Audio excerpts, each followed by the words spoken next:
সংযুক্তা দি start করুন, live start হয়েছে। সংযুক্তা দি start করুন।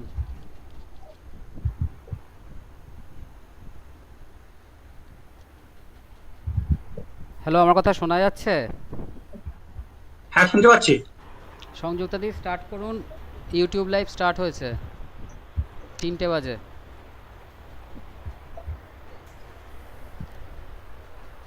হ্যালো স্যার, শোনা যাচ্ছে? হ্যাঁ হ্যাঁ, শোনা যাচ্ছে, স্টার্ট করো। Hello sir. হ্যাঁ, শুনতে পাচ্ছি। হ্যালো। সংযুক্তা দি শোনা যাচ্ছে, আপনি স্টার্ট করুন।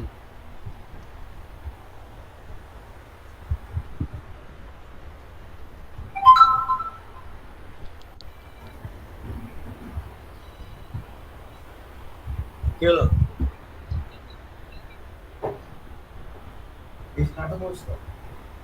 আওয়াজটা আসছে না কেন? এই সময় বলছেন তুমি, দাঁড়াও দেখি একবার।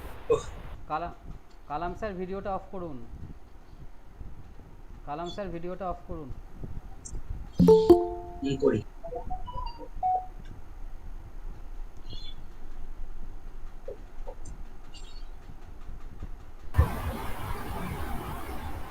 হ্যালো স্যার, শোনা যাচ্ছে? হ্যাঁ শোনা যাচ্ছে, সংযুক্তা শোনা যাচ্ছে, স্টার্ট করুন। We can hear you. We can hear you. Sanjukta, please start. We can hear you.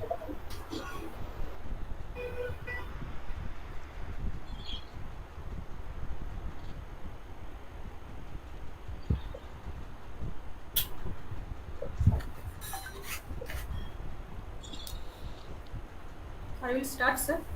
Start Sanjukta the start করুন। Good শোনা afternoon, যাচ্ছে। everyone. Okay. Okay, sir.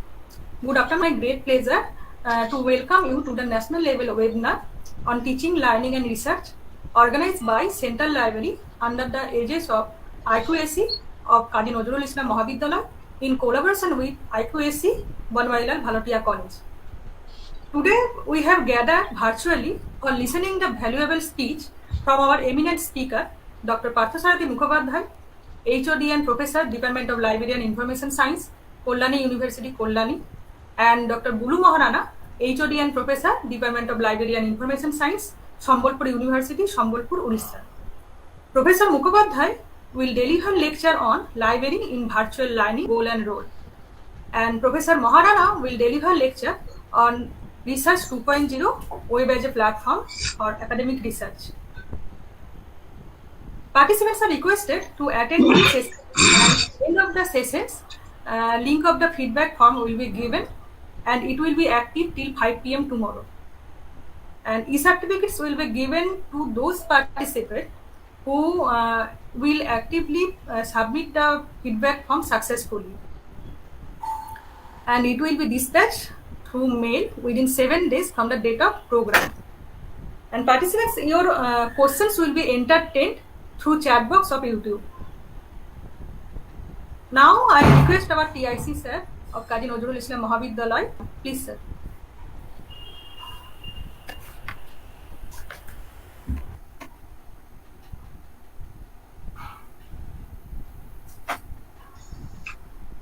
Good afternoon and welcome to the national webinar on the topic Teaching, Learning and Research, organized by the Central Library Kazi Nazrul Islam Mahavidyalaya Chirulia along with IQAC with joint collaboration of IQAC and Asansol.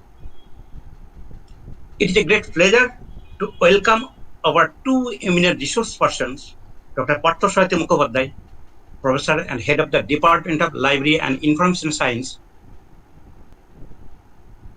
Kollani University, Kollani, West Bengal, and Dr. Bulu Maharana, Professor and Head PG Department, Sambalpur University, Orissa.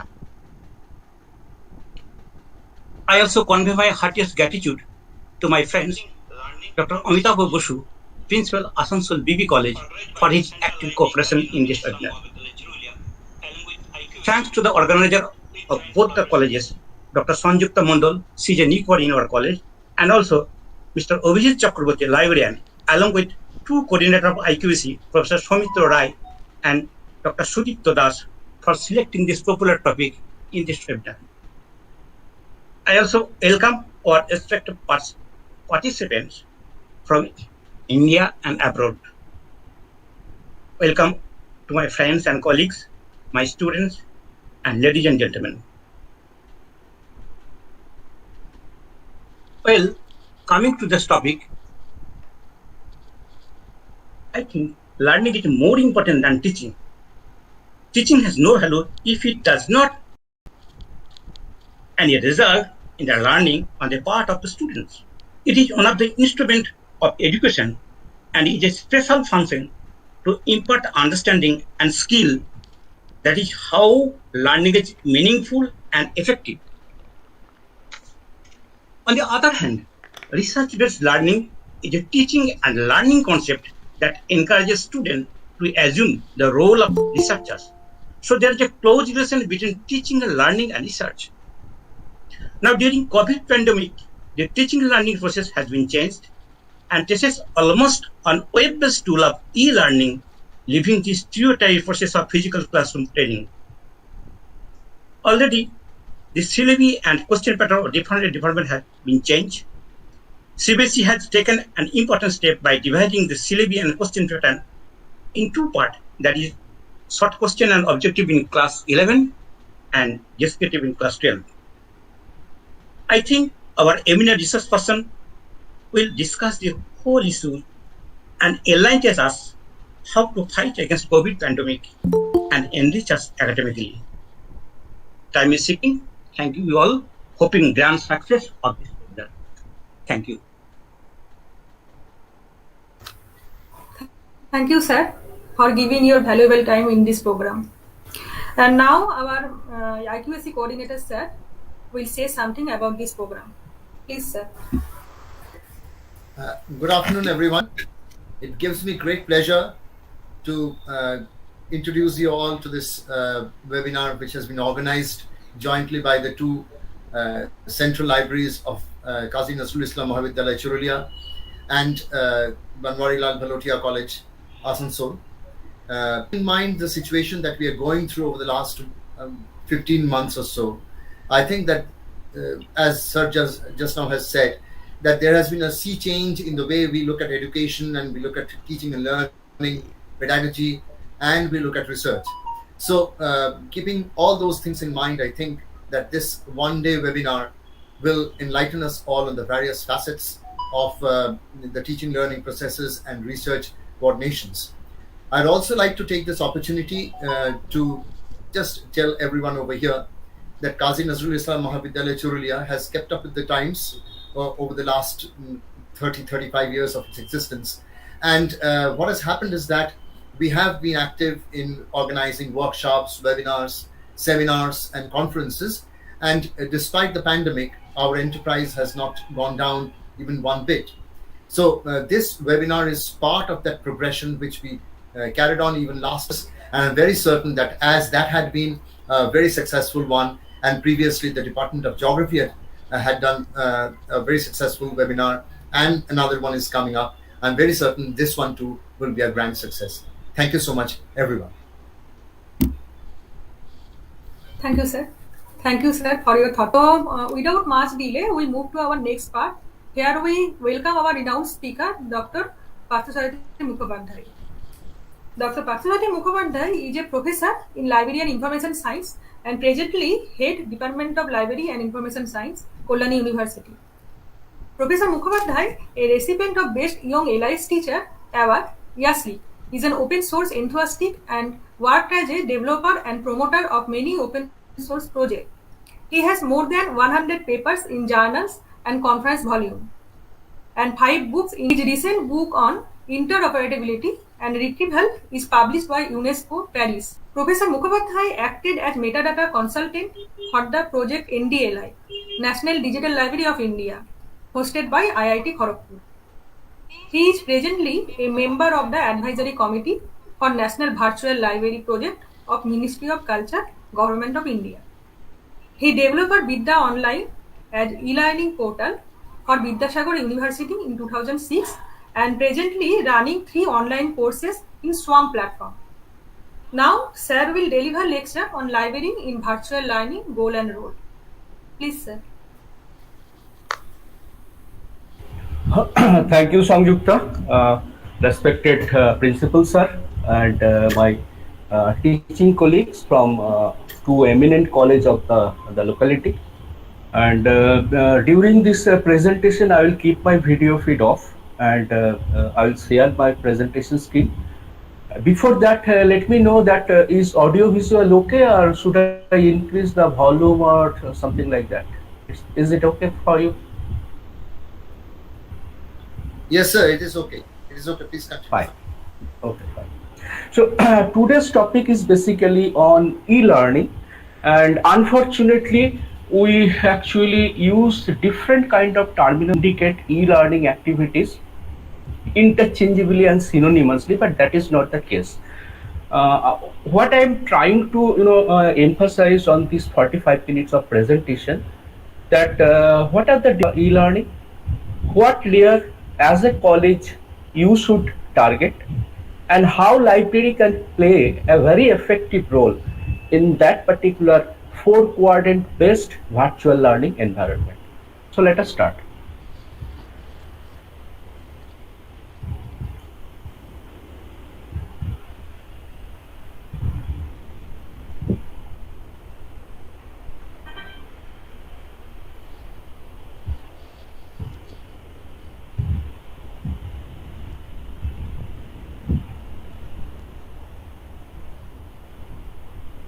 Can you see the screen, Sangyukta? Yes, sir. Okay, fine. So the topic heading or the basically given an umbrella term, libraries in virtual learning, goals and I will be discussing on in this presentation.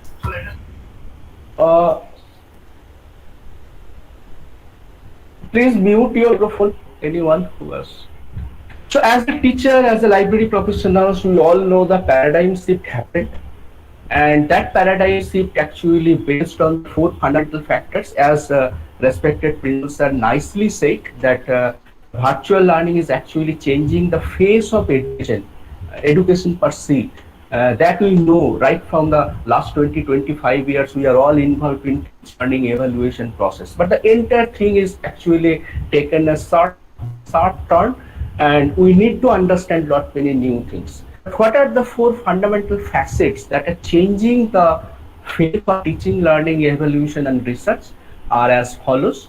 One is the open and distributed information system, which colloquially called internet, but that is acting as the platform for all kind of academic and scholarly communication process. The entire internet is built on the top of open source software and open standard.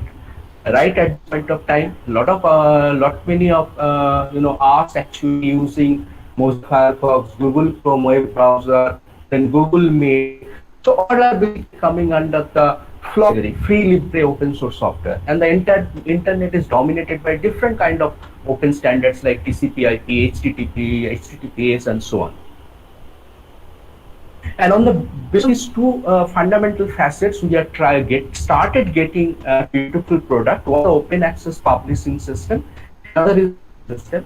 And these 2 concepts are sometimes inseparable from each other, because your learning system, particularly virtual learning and e-learning, cannot be succeeded until and unless there is a continuous supply line of different learning materials. And that supply line is basically maintained by the open access publishing system, which Professor Bulu Maharana will address. And my target point is the open learning system. And as I said, that at some point of time, these 2 are basically entangled with each other, and you simply cannot separate one from the another.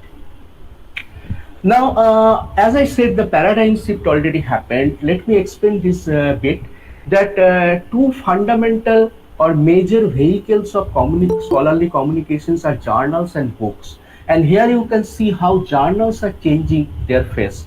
So this is basically a scenario from 1991 to 2006. After 2006, the same trend continues. So I have not given data, but here you see this blue bar indicates number of new print journal introduced in a given year, and the maroon bar indicates the number of new e-journal introduced in a given year.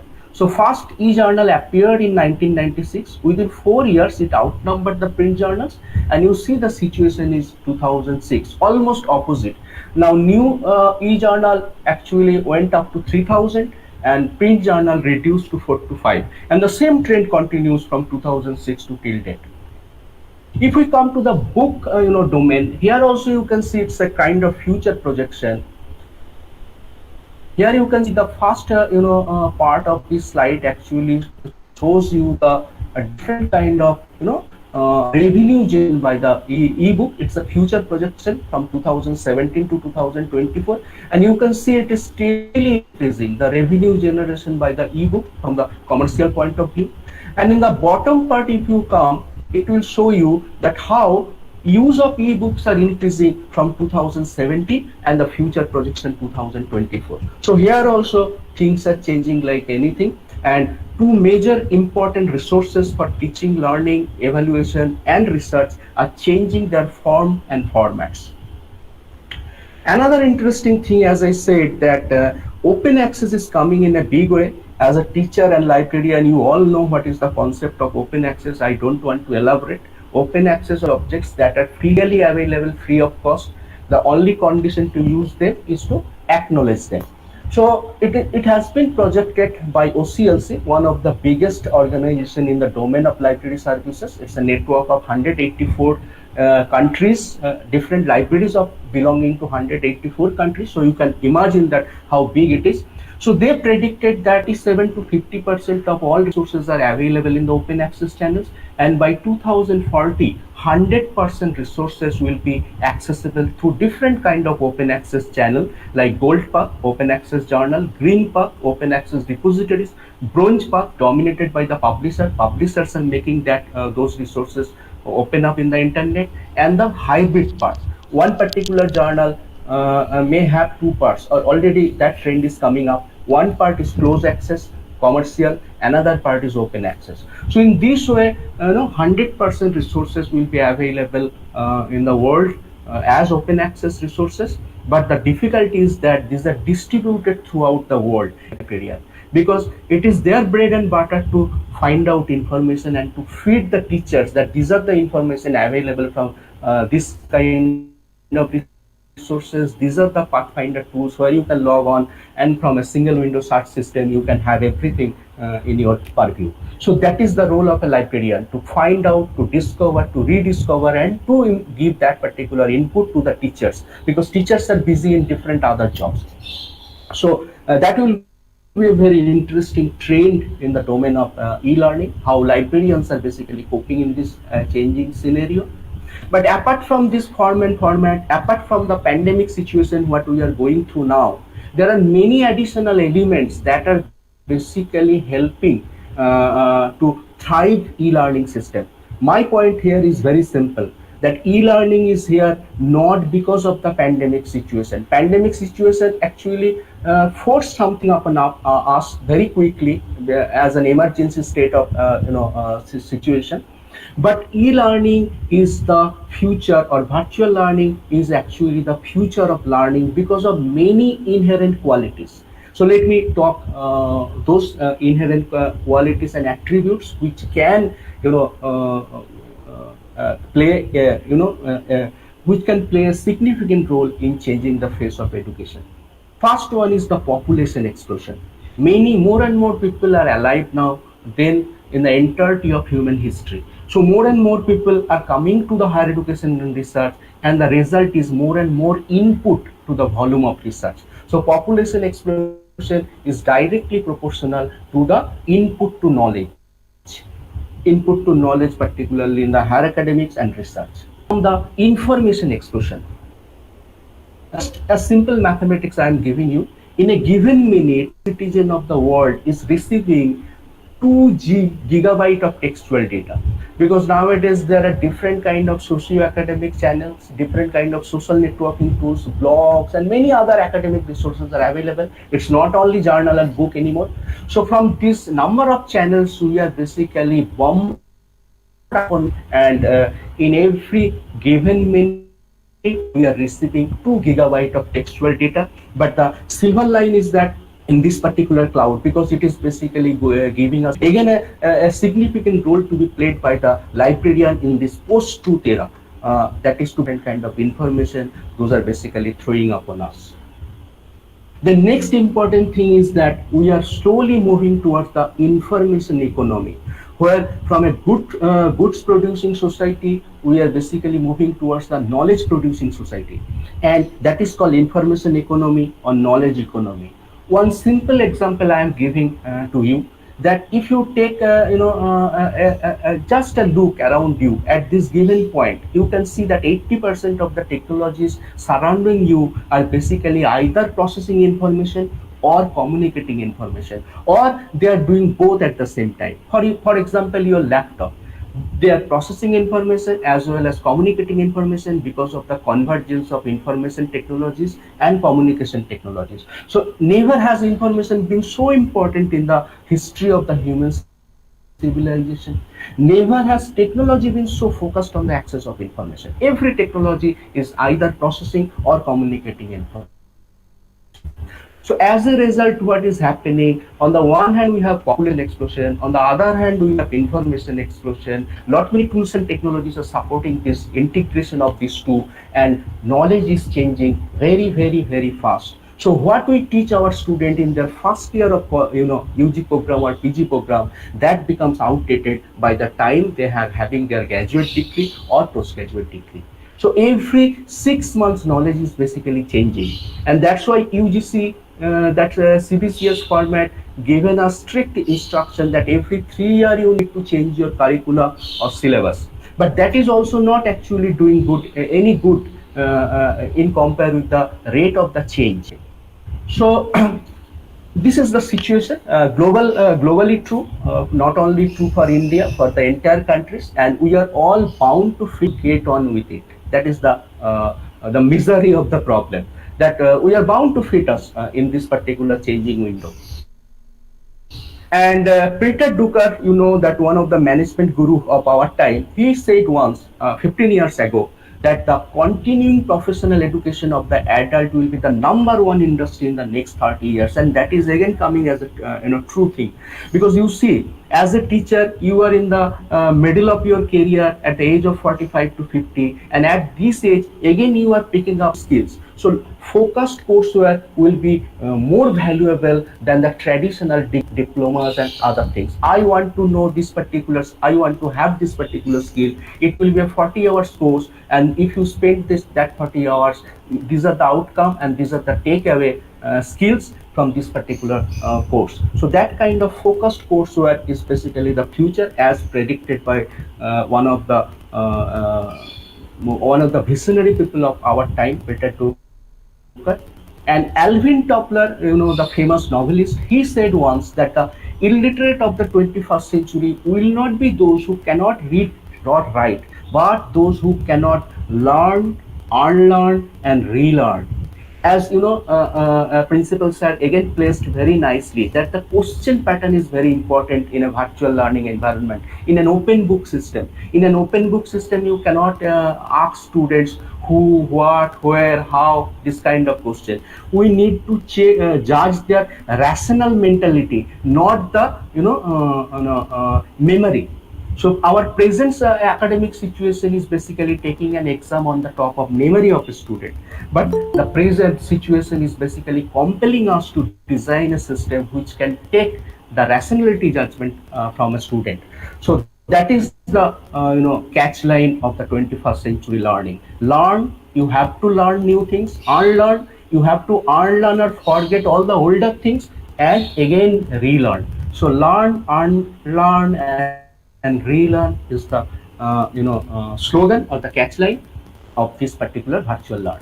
So now with the from the global parameters or global situation, if we come down directly to our own higher education system, 3 factors are very important, which are basically supporting e-learning, and which are basically promoting e-learning in India.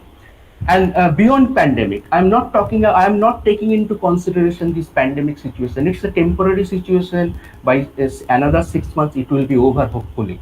But these are the things, these are the permanent factors that are going to influence the face of higher education of India. So three factors I want to highlight. One is the present situation on the basis of the AISHE report, All India Survey of Higher Education.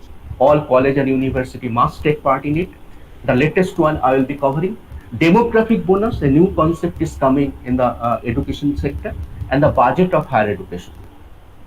So as 45 minutes I have given, so I'm quickly jumping these three things. Only the main takeaway I will discuss from each of these. So we have almost 1,000 universities, 40,000 colleges, and 10,000 plus standalone institution, and we are one of the biggest educational system of the world, but unfortunately not the finest. We have 540 are general university, 142 technical universities, and so on. You can read the slide. I will be also sharing this particular slide, so don't worry about the data. And this is based on the latest AISHE report 2018-19, because of the pandemic, 19-20 report is still not available. To go into deeper at the problem side here, the main takeaway from this particular slide is that the college density and how uneven that is in a country like India. What is the definition of college density? Number of colleges available for per lakhs of eligible learners. And who are the eligible learners for college? Those are basically people in the age group of 18 to 23 years. So now you see the deviation. The college density is 7 in Bihar, whereas it is 53 in Karnataka and Telangana, and all India average is 28. So we have presently 28 colleges on an average for per lakhs of eligible students. And next slide, the main takeaway is that some of the good news is that in the higher education, the male-female ratio is actually one of the ideal in India, almost 50-50, and different kind of reserve categories is also quite matching with the ratio of the population. But the biggest problem from this slide, as we can find, the gross enrollment ratio. Gross enrollment ratio in India is still 26.3%. Okay, so that is the biggest problem of higher education in India: poor and low gross enrollment ratio in the tertiary education. Next, in this particular slide, very important things to remember as a teacher and as a librarian, that presently the entire college and university system of India is providing 187 programs of different types, undergraduate, postgraduate, and so on. But 10 programs out of these 187 actually includes 80% of the students, and most of these 10 programs are belonging to the arts, humanities, and social science. So that is again a disparity, unevenness in Indian higher education. We are offering around 200 programs, but only 10 are accommodating 80% of our students. Then the student progression, how a student propagation is happening from the undergraduate to postgraduate to PhD level. You believe it or not, we are basic student population of 0.5% in India. So only 0.5% of the students are basically in the entire cycle of the higher education up to the PhD degree. And another fallacy is that most of the students are going to arts, humanities, and social science. Management comes in number 2, but at the PhD award level, if you analyze that most of the students are enrolled in science stream followed by engineering and technology. Another fallacy. Most of our students are going to arts, humanities, and social science. They are not completing their full cycle, but most of the PhDs are coming out from the STEM group, science, technology, engineering, and management. And the pupil to teacher ratio, PTR, is in university and colleges it is average 29 in India. Particularly universities are a bit luckier in the 18. PTR is 18 for the regular mode, but that is far below the desired level. If we want to have a revolution in higher education, 1:18 ratio in the university or 1:29 ratio in the college is not going to start our purpose. We need to find out alternative way. And the biggest one is this gross enrollment ratio unevenness. As I said you already that we are having a poor gross enrollment ratio, but again you see that in this gross enrollment ratio, the entire state-wise gross enrollment ratio we plotted against a map, and here you see highest in Delhi NCR zone 50.6, and northeastern state somewhere it is good, somewhere it is not poor. Average is 26.3 as I said, and we have an idea that West Bengal is a West Bengal is quite good in higher education, but it's not like that as far as data is saying. It's only 19.3 in compare with the 26.3 gross enrollment ratio for India. Or if you go to the southern part, most of these states are higher than the national average. But if you go to the western part, central part, and the eastern part, this block is basically lagging India or pulling India back in terms of the gross enrollment ratio. So that is again a matter of high concern. Now, this gross ratio, how can you say that whether we are doing good or bad or moderate? So here I am trying to compare the gross enrollment South Korea, the red line, upper red, and India saffron line. So here you all start almost same thing. It is Korea, India, and China. Korea made a quantum jump and to 80. Japan right from the beginning made steady growth. They are now at 60 of the gross enrollment ratio. But see the case of India and China. We did better than China up to 1994. Then 1994 China made a quantum jump and they reached up to around 50. We are still struggling with 26.3. So in compare with the other big Asian nations, we are not doing quite good. You just left aside the gross enrollment ratio of the developed bloc of the world like UK and US. We are basically trying to make a comparison between the comparable nations, but there we are basically the lowest in Asia. Now, why I am giving so importance on gross enrollment ratio? What is basically what is the benefit of having higher gross enrollment ratio?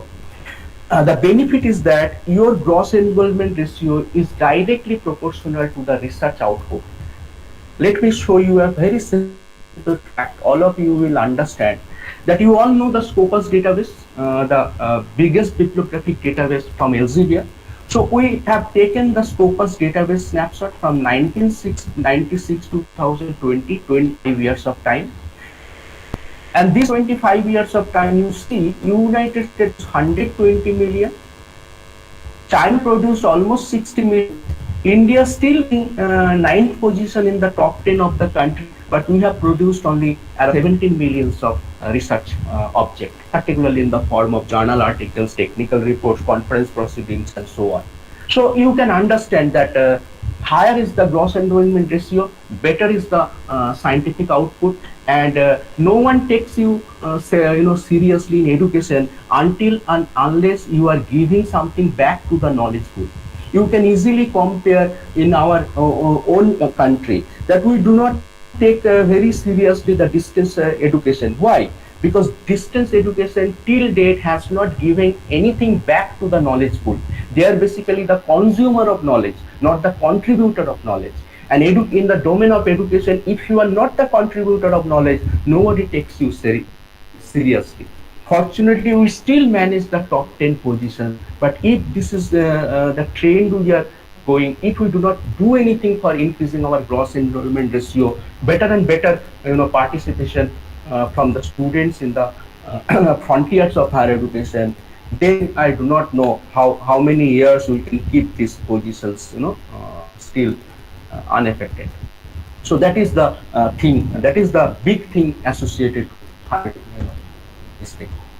Now the big next factor is the demographic dividend. Demographic dividend, what does it mean? It means in a country when working age population is higher than the non-working age population, that is called the demographic dividend. And Interestingly, India will be the youngest country by 2026. Can you believe it? India will be the youngest country of the world by 2026. This is the data I am producing from 2018. So median Indian age is 28.1, whereas Japan it is almost more than 20 years, 47.3. China higher, 10 years higher than us. So by 2026, India will be supplying will supply millions of workforce to the outer world, to the foreign countries. So this particular demographic dividend is very rare to come in a country, but it has both ages. If you cannot manage this young population properly, if you cannot channelize this youth into the higher education channels, the skills they require to survive in the 21st century, then it can fire back. If you are not channelizing, it will create lot many unrest in the society. So that's why I'm saying it's a very challenging time. It's not even it's a virtual learning or education in the mainstream. It's finally is the education. We need to provide the skills required by this coming youth. Millions of youth we need to train to survive in the 21st century. And here you can see this demographic dividend for different other countries have also enjoyed it. Japan enjoyed from 64 to 2004, 40 years of window. And the spectacular growth made by Japan during this period. And similarly, China, as I said, China made a quantum jump in 1994 because of this. Because of this means they made a quantum jump in this demographic bonus period. So India, we have entered in 2018. It will be available up to 2055, and you can see from the decade of 60s how our working age, non-working age population is decreasing, and now 2018 onwards working age of population increasing. Again from 2055 the non-working age population will be increasing. So this is the high time to act. And during this period, another important thing, as I said, it's the budget. Budget, you see, it's basically decreasing. The situation demanding more and more spending in higher education, but unfortunately from 2014-15 financial session or financial year, it is actually steadily decreasing over the time. So 6.51% of the total central budget in 2014-15, and you see 17-18 it reduced to 3.71. Now if we go by the latest data, the last financial year 19-20, here also you can see there is a steady decrease in the total education expenditure as a percentage of the total government expenditure from 4.14 to 3.40. And it's a matter of same always that in India, even the spending in higher education never touched 1% of GDP. Never in the history of our country. 0.53 in 14-15, and it is steadily decreasing 0.45. And in fact, the latest data says it's 0.42. So that is the situation. On the one hand, this is the challenging time. We need to reorient our higher education. But on the other hand, the financial provisions and support are not up to the mark. And if you can summarize, so these are the summary of the problems of Indian higher education: low gross enrollment ratio, uneven quality of students, shortage of educators, unemployable youth. Basically, we are not providing the skills they require to survive, low students progression from one level to another level, and very low higher education budget in compare with the other developing countries. Now, what is the solution? If you think seriously, then you can visualize that e-learning can be a very low cost quality solution to address all the problems we have discussed so far. That's why I'm saying, pandemic or no pandemic, e-learning is here to stay with us. Please prepare yourself mentally and skill wise. So what are the layers of solution? As I said, that e-learning is a general term to indicate every ICT application in education, but it's not that simple.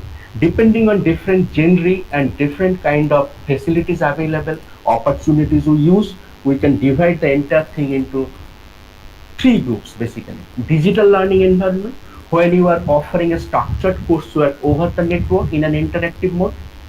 Then virtual learning environment, that is the present era, where lot many asynchronous and synchronous communication tools you can integrate to get rid of the problems of the physical space. Say for example, one of the things we are missing in virtual learning, that teacher student interaction.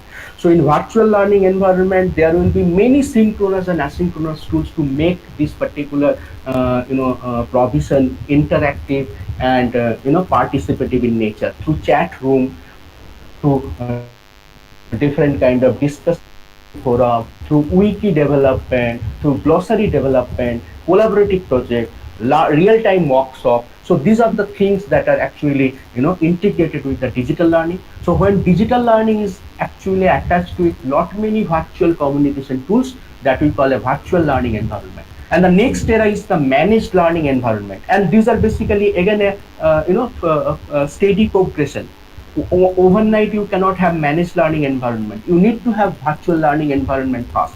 When your virtual learning environment is attached with different institutional subsystems, like your library, like your finance management system, like your payment gateway, your examination system, your admission system, so this migration system, these are called managed learning environment, where student will be having a single login, SSO we call, single signed on, to access each and every facility you are offering as an educational institute. So that is managed learning environment, integration of every bits and pieces of an institution inside the e-learning system. And other two important things are going on: MOOCs, massive open online courses. So how these are different from the digital DLE, VLE and MLE? Because MOOCs, you can see, it's a kind of special virtual learning.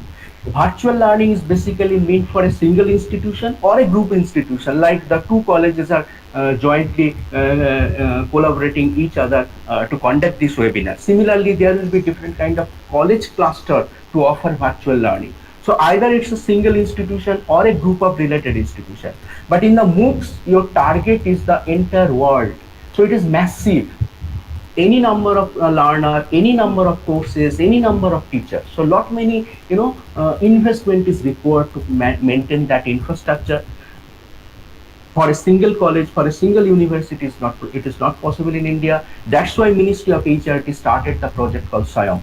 SWAYAM is our Indian MOOCs. And in between, in the next 5 years, it will be blended learning, judicious mixture of traditional learning and virtual learning. So how virtual learning is basically from the traditional learning. Virtual learning, in virtual learning, learning materials and resources are available within the system. But here you see, in a traditional learning, in a classroom-based teaching, the resources and classrooms are two separate entities. So in a virtual learning, a point to be noted by library professionals, your library must be integrated with your virtual learning, because here learning materials and resources, related resources, must be available within the same interface. That is one of the biggest difference.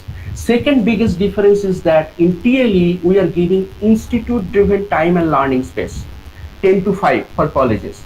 But here in VLE it's a user driven time and space of learning. Some people may find it very easier to attend a course at the deep of the midnight. So that is not possible in a traditional learning environment. So this is one of the advantage of virtual learning. Here in traditional learning environment, to interact, you have only classrooms. But here you have classrooms, discussion forum, chat room, video conferencing, wiki, blogs, and many other things.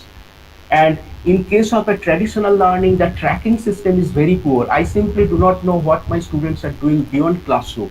But here, sophisticated monitoring and tracking system. I can track every second of my user inside the system. I can generate live logs of the users, and very sophisticated tracking system, so that I can gauge or I can judge the progress of the student. Now the architecture wise, I am avoiding technical architecture. It's really bit technical, so I'm trying to make things simple. So if I go to the content level architecture, the entire ecosystem of higher education is basically based on the latest model done by Ministry of HRD through SWAYAM portal, and each of us will need to follow this one. That is the 4-quadrant model. You just divide your syllabus into units, then each unit will be divided into number of topics. So each topic you are targeting basically inside the syllabus, and each topic should be supported by 4 parameters. In parameter 1, there will be quadrant 1 based on the video tutorial on the topic, basically 27 to 30 minutes of video. Then quadrant 2 should contain the summary of the lecture note, either in the PDF format or in the presentation format. Quadrant 3 is the web resource, and here lies again the role of a librarian, because that web resources ministry is actually emphasizing that you should give emphasis on open access resources as far as feasible. So how to find out open access resources, what licenses are associated with it, how to get it, how to utilize it, these are all will be the role of a librarian, and their feedback to the teacher, their input to the teachers.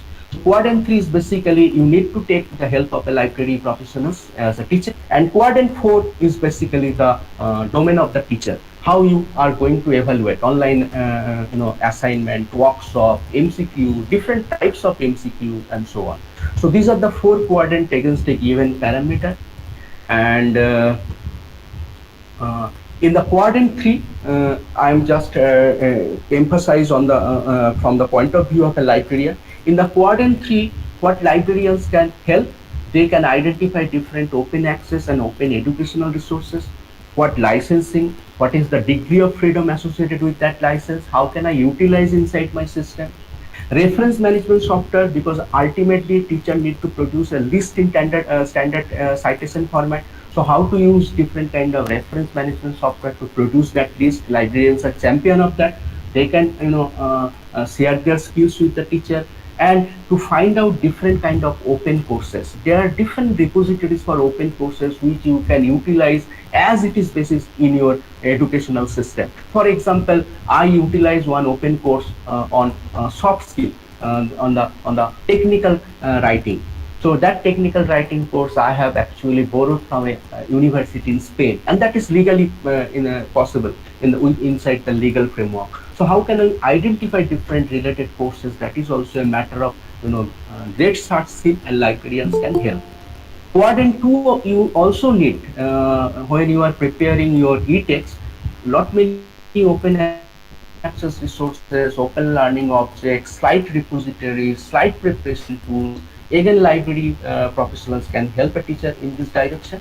But quadrant 1 and quadrant 4 are actually business of the teacher. Librarian cannot help here. As a teacher, you need to learn how to take video from your laptop, different kind of video recording tools, open source video recording tools like OBS, Open Broadcasting System, Kazam, and quadrant 4 different kind of MCQ type. And as principal sir said, I like that very much, that how to frame open-ended questions. You need to remember your students have every equipment. They have Google, they have books, they have everything. So how to frame the question that can judge the student intelligence. So those are called open-ended questions. We need to learn them. And finally, we need to package them in the LCMS, Learning Content Management System. So for librarian, there are, I have time up to 4 p.m. Sanjukta, or more than that. It's only 3:50. Yes, sir. 4 p.m. Okay, fine. 10 minutes more. So there are 3 great start points a librarian can start the bridge with.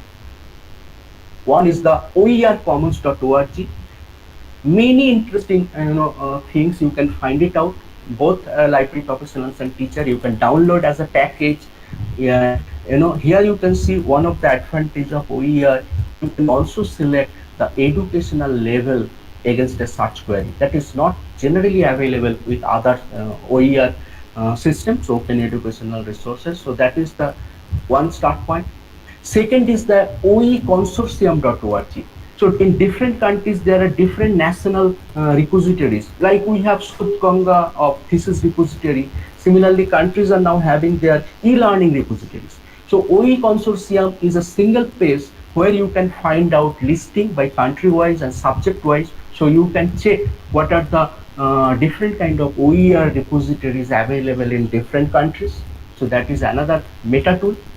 And the third tool I would like to refer to all the teachers, that is teachingcommons.us. So all the teachers of the world joined their hand together to survive in this pandemic situation. They formed this particular platform where many teachers are sharing their coursework, and as a teacher I can borrow the coursework designed by another teacher on the same subject. So you can browse by subject, you can search, and you can browse by country also, and you can see till date there is not a single contribution from India, but there are many teachers who are users of teaching common from India. But we need to also build this culture of sharing. If we are taking benefit from others, we also need to donate our coursework to this teaching commons. But it's a very interesting starting point. And as a library professional, as a teacher, you also need to know that there are many OER specific search engine like OCW Finder, OER Recommender, Kurki, Zorun, Discover8, and so on. And in the left hand side, I have given the name of the big institutes which are basically providing many OERs, like Marler, my very favorite repository on learning object, OER Africa, OER Commons, I already mentioned it. So you can have a look of this, all of these OER repositories and OER search engines. Now I have another 5 minutes. So what I'm trying to show you that you can see how all these things can be implemented in a real life situation. So this is the learning purpose of our department. This is based on an open source software called Moodle. It's based on 4-quadrant approach. Now suppose your user can register by their own through this, create new account. They can utilize their Google SSO to enter. To show you that how we can integrate different kind of resources I talked about inside the learning interface, because the most challenging job of a librarian is to integrate resources inside the virtual learning, and this is the virtual learning environment in action. And if I go to site home, you can see many things we are running here on the semester based coursework, all courses, PhD MPhil coursework, finishing school courses for next set preparatory courses, then different kind of certificate course we are running through RUSA project, and finally the entire examination we conduct here online. They can submit online, they can download the question paper online, and so on. So now let me go to any of the courses, semester 2 I am targeting, so that I can show you that how it is working. So this is a particular course under semester 2. Now this course is actually offered in 4-quadrant model. Every topic you can see we have given the e-text, then video tutorial. Video tutorial we have uploaded in YouTube after streaming is basically doing by YouTube inside the Moodle or our virtual learning environment. So it will be streamed from you can see here. Student can go forward, move backward, they can go for the full text, full screen, and so on. So this is the quadrant 1 video tutorial. Now different kind of other online evaluation kind of thing, assignment submission, MCQ test, and finally we can publish grade book for each unit, and so on. So 4-quadrant model. But my point is that apart from that, as I said, that one of the important role of library-based virtual learning is that, or library-centric virtual learning is that library must be present there. So you see here, so all of this kind of tools my student can access right from here. Suppose it's a course on cataloging, so I can search one of the best open access search engine called BASE, Bielefeld academic search engine. So there my student can select title, author, subject. They can search say say FRPR, approach the topic in the course. So the moment you see here, I'm not outside of this learning interface. Inside the system, I'm searching, okay, I'm going through this particular course. I need documents on FRPR. I can make a search right from here, and that particular search engine will provide me the documents right from here. I do not have to go separately. So these are the all 694 is open access available with us. So that is again a beauty benefit for the students. They do not need to know what to go, what to find out. Everything they can do from here, and everything is available in full text. Then same thing we can do with our own NDLI. So you can see NDLI presently contains almost 4.5 lakhs of free textbook in different levels of education. I can search, say, what are the books available on Amut Hussain or written by Amut Hussain. So the moment I search NDLI, my system will negotiate content from NDLI and will pick up the resources and give it to me that these are the books written by alongside the label UG and PG and so on. And this particular sign indicates this book is particularly available from open access. You can click it, you can have it the full text. So huge number of resources we can integrate inside our educational system.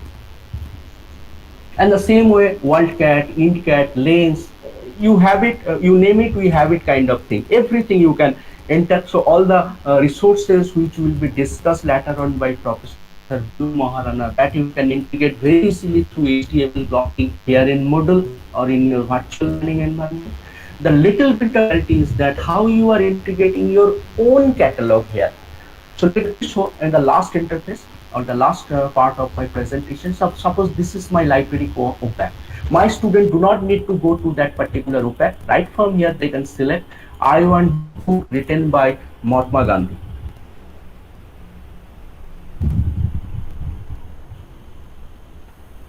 So the moment they click it, so will see it here, library.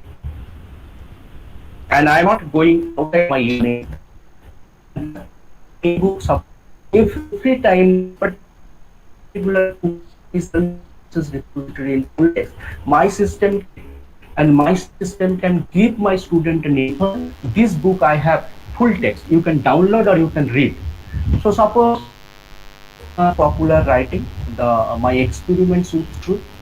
The moment I select it, it will now try to display the entire book alongside all kind of book details like how many copies are available, which copy is issued, which copy is available, alongside the full text document. Now you see this is the document like OPAC, and it shows me this is the copy. It can create other app depending on the availability of the full text. The moment student click book reader, so it can be uploaded here. And let me show you that entire book can be uploaded here.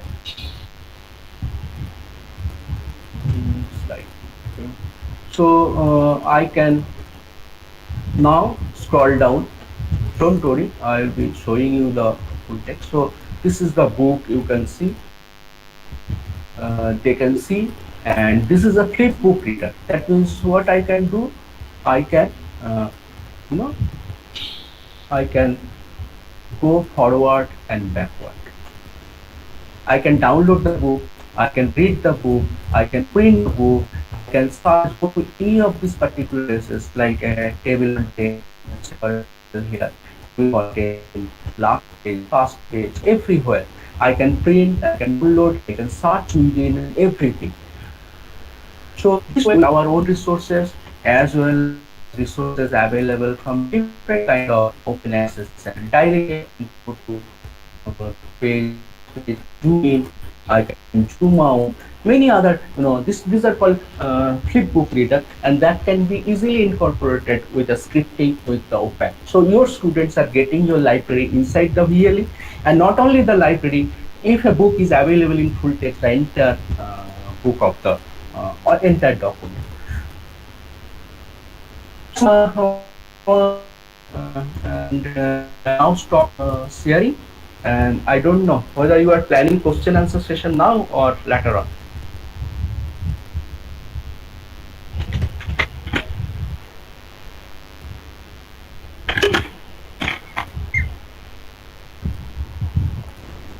Good afternoon, Professor. Can you hear me? Yes, I can hear you. Guru Maharana. Professor, good afternoon. Okay, Professor Maharana, good afternoon. How are you? I'm fine. What about you, sir? Actually, you can have your question answer session because now the context I'll after that I'll take Okay. because Okay, now the okay, okay, context okay. is there, so we can. Okay.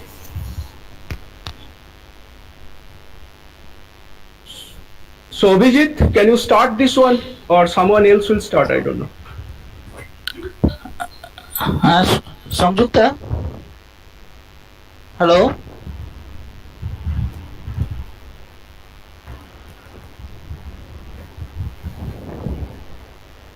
Yes, sir. Samjukta, start. Sangyukta is freeze, I think.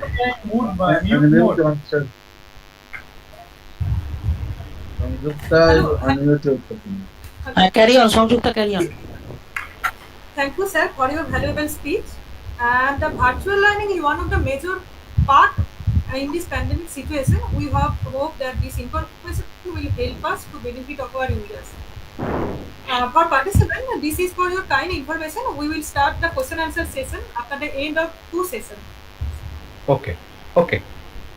Okay. Here at last, thanks Dr. Anindya Mondol, Assistant Professor of Geography of Kazi Nazrul Mahavidyalaya, for his tireless technical support, and also Dr. Arnav Ganguly to help us to technically to host the webinar successfully. Thank you, Dr. Anindya Mondol and Arnav Ganguly.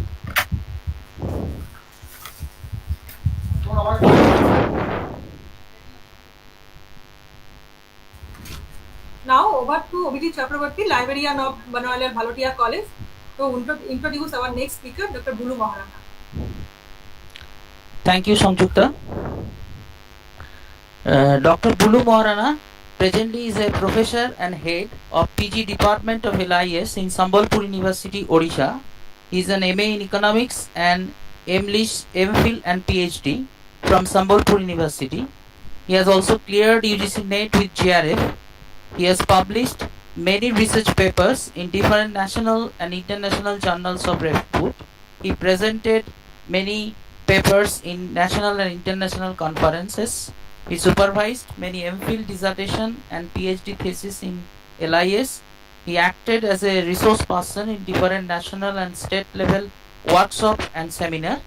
Besides being his academic assignments, he is now Director of UGC HRDC of Sambalpur University. He is a member and chairman of many boards and committees of Sambalpur University. He is a member of the Board of Studies in many universities in India, and he acted as an interviewer in different board of appointment of teachers. His area of interest is information technology, library automation, and information storage and retrieval. Now, Maharana sir will deliver his lecture on Research 2.0, Web as a platform for academic research. Please, sir. Thank you, Abhijit ji. And that, at the outset, I must thank the authorities of Kazi Nazrul Islam College, Churulia, and Banwarilaal Bhalotia College, Asansol, principals, IQAC directors, librarian, and all other staff members, faculty members of the colleges. My co-speaker, Professor Parthasarathi Mukhopadhyay, he had an excellent presentation. We witnessed just now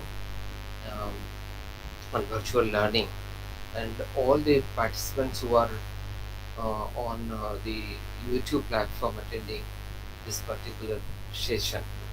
Good afternoon to all of you. Um, so, friends, what I'll be speaking on is research uh, 2.0, and as we know, 2.0 is a smarter version of anything we can say. So, uh, uh, we have seen those days some 3 decades earlier that the research itself was very tough, and particularly for searching information the library was very very tough. And then you had no one except the uh, guide of the research to actually have a consultation with, to interact with. So whatever you were discussing or you were thinking of was only being implemented in your research. Um, but over the period of time, when internet came in 1990s, and after that, gradual development and Excel tools and other applications came, and their application in the field of learning and research actually helped the research to come to this stage of research 2.0. Uh, Professor Maulana, sorry to disturb, yes, but sir. your audio is basically loose connected. You please reconnect the audio. We are not getting. Okay. Is it Now it's better. Now it's better. okay? Thank you. So, uh, the research 2.0 is a smarter version, as I said. So, we had come to a time period when research was a very, very difficult proposition altogether. Uh, Searching the information resources in the library, connecting with people, talking to the peers, and compilation, writing the report, and communicating these reports and publishing them was very very tougher task. It was time taking and technologies were not available. But gradually the internet in 1990s, and after that a lot of developments in the internet and the development of tools. Now there are innumerable tools are available for application both in the field of learning, teaching, and research. So the research has been more smarter, and you can call it research 2.0. So basically, research 2.0 is nothing but the application of the Web 2.0 tools in the field of research, in different applications of doing research is known as research 2.0. So I'll share my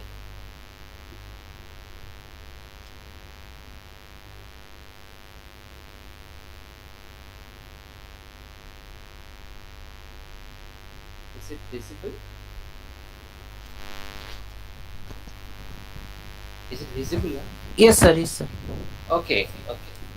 So, so it is basically research 2.0 is a collaborative mode of research, putting together people, putting together resources, and putting together the information is research 2.0 what I mean. So science was closed at a point of time, and the scientists were closed and secretive about their research discoveries. Uh, they were not disclosing the things out of a lot of out of fear or anxiety, or they have certain reservations into them. So if I disclose what I am doing, or if I disclose the data, if I disclose my research plan, then probably it can be copied, or it can be taken over by the other people. So by the time I complete it, I may not be having the research in the original form that I actually plan to do. So probably that is the reason why the scientists were close and secretive about their research discoveries, and they were trying to publish in the journals, the journals which are closed sources, and they were available to a limited number of people. And then the open science, now the concept of open science came, where the universal accessibility is the principle of doing science. Scientific research and data is available to everyone. Publishing open scientific research in the open access journals or in the open domains, in the publication mediums where everybody has access to. So make science more transparent and accessible. So these are the basic principles of open science, from where the research 2.0 or open research has been derived from.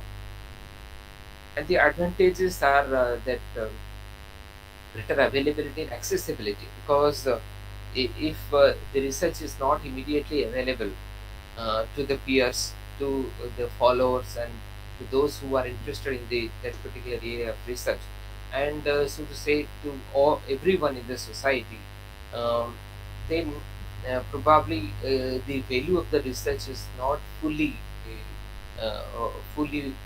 realized, because if we come across an idea or a particular research, then we can build on another research based on the findings of that particular research. So if you are not disclosing immediately, not making it available to everyone, then we are losing the value of that research. And then possibility of for rigorous peer review processes, because peer review in the closed access journals are limited, or the commercial journals or commercial sources, closed sources, are limited only to a few people designated for peer reviewing the work. But if it is open science, then it is open to review by everyone. So it is a kind of public peer review process. So it is more rigorous than being reviewed by a selective few. Greater reproducibility and transparency of the scientific works, of course, because it is available in the public domain. So greater impact of scientific research, because every scientist is interested about the impact of his or her research. So if it is available in the public domain, it has more visibility. And if it has more visibility, then people will be using it more and more. Then if they're using it more and more, then they will have more citations and more impact uh, of the research. And this is a basic idea of what research. Everybody, we know that any research starts with an issue. The idea of a research starts with an issue or a problem that we have from the society, from neighborhood, from the institution, or if we come across an issue, we started answering a question, and how to solve the problem. So identifying the questions, identifying the issues, then talking to people who want or need your study, for whom you will be doing that particular research, then finding out what has already been known about it, the published sources, unpublished sources, literature already available on that particular area of research, then talking with the experts, reading their reviews and the original research on the topic, planning the research, estimating the cost, and carrying out the research itself. Then writing it out and communicating it for publication in different sources, publishing it, and So all these activities that we do in a research, whether it is scientific research or social research or any sort of research, these are the uh, basic steps or basic stages through which a researcher passes through. Research in the pre-internet era, when uh, there was no internet, the libraries were the only centers physically available for searching the existing literature, existing information on the particular topic of our research. So it has libraries. Unless we go to the libraries, the research cannot be thought of. So library were physically available. So people say that Library of Congress people were entering when they were young and coming out when they were old as researchers only because of searching for information, because it is so huge a physical structure of library that finding the required information was so tough. So they were spending most of their valuable time in searching for literature. And contacting the peers physically, going to them, taking their time, and then matching the time, and all those things were happening physically. Uh, then note taking, xeroxing. We have seen we have to write it when the books were not issued. Then we have to write out the whole page in our notebook, and we would have to take xeroxing it, and the postal services sending out the questionnaires, then communicating with the research supervisor, and all those things were happening through posting services. Then expert supervisors, they were guide centered. Whatever the supervisor says, that was final time. Duplication chances were much more because we do not know whether that particular research has already been done or similar research has already been done elsewhere. So there is no scope to know. There was no such tool available with us to find out whether the research has already been done this time. Research was done in isolation. So they were confined to that particular institute, that particular department, or even to the laboratory, the specific laboratory. They were not connected to others because the technology was not available. And physically connecting was very, very difficult. Then card catalogs were there, and everything was just in case. If it is available physically, then we had access to. Otherwise, not. So this was the situation in the pre-internet era. Then the internet came in 1990s as a boon, and we had things over the internet. We were typing out the address and we are getting the information available there. So the just in case thing was not there. So anybody who has internet connectivity could have access to the information available on the website, but it was only to read. So in the earlier stages of the web, it was only to read. Uh, if you want to interact, if you want to add anything, if you want to and to if anything is wrong into it and you have to make a correction, those things were not possible.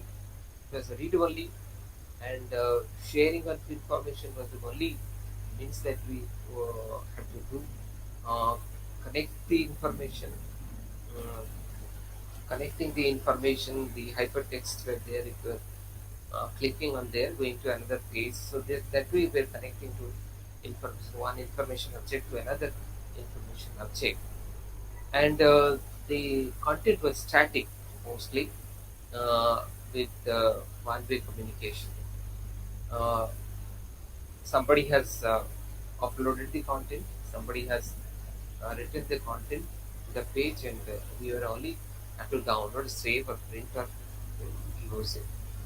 But then in 2004, and after that, the second generation of the web, which we call Web 2.0, actually appeared, where it is not a simple web; it is a social web, because a lot of social information and social transactions and communication facilities were available. People were connecting one to one and one to many and many to many.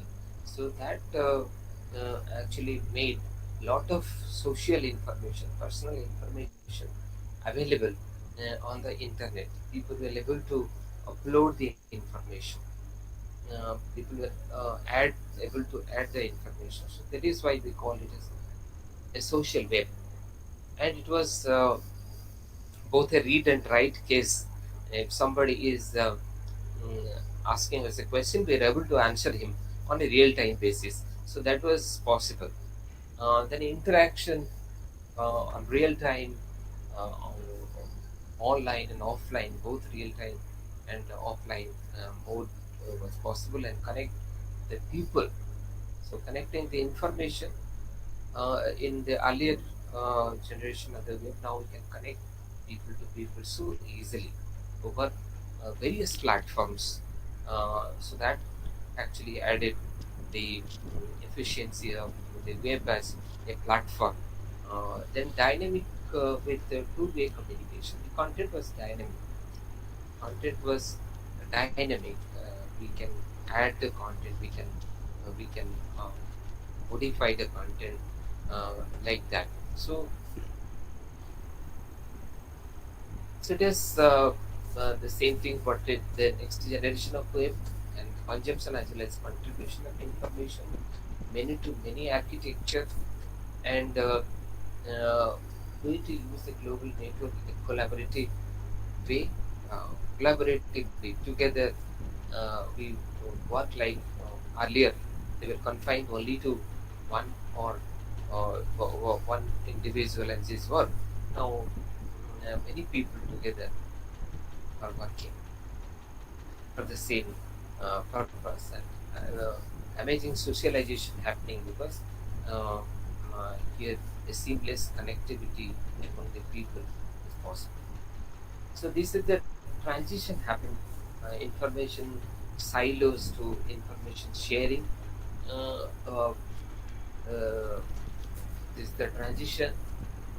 Then designed earlier, it was the the the platform was designed for us, the information was designed for us. Now we can make the platform, we can make the service, web service, customized as per our requirement. Mm, One to many, now it has become many to many. Okay. So conversing people on various uh, mediums, and authority to consensus. So there one person was giving the information. Now here it is a wisdom of crowds. A number of people together are creating consensus of a particular information being generated. So it is not coming from a authoritarian source, but it is a group of people together create a wisdom, which is information which is called wisdom of crowd or collective intelligence. Uh, a long tail theory. This is a Pareto's principle, which we call 80-20 rule. Earlier it was believed that there are vital few and trivial many. The 80-20 rule is vital few and trivial many. So there are few people only who would contribute information, who generate knowledge, who helping generate knowledge, and there are many people who are only to consume the information. That is how it was conceived, the 80-20 rule or the vital few and trivial many.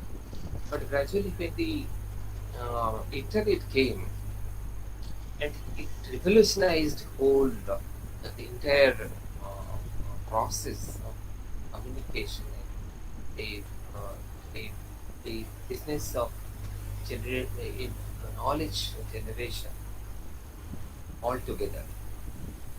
So it was another theory people started believing is a long tail story. So the masses whom we consider trivial are also having their own thoughts or own ideas, their own opinion. So if you can aggregate them, if you aggregate all their opinion, all their ideas together, then it will be an excellent source of knowledge which may outnumber the vital few. So, so this is why in 2006 the Times magazine used to publish the person of the year every year based on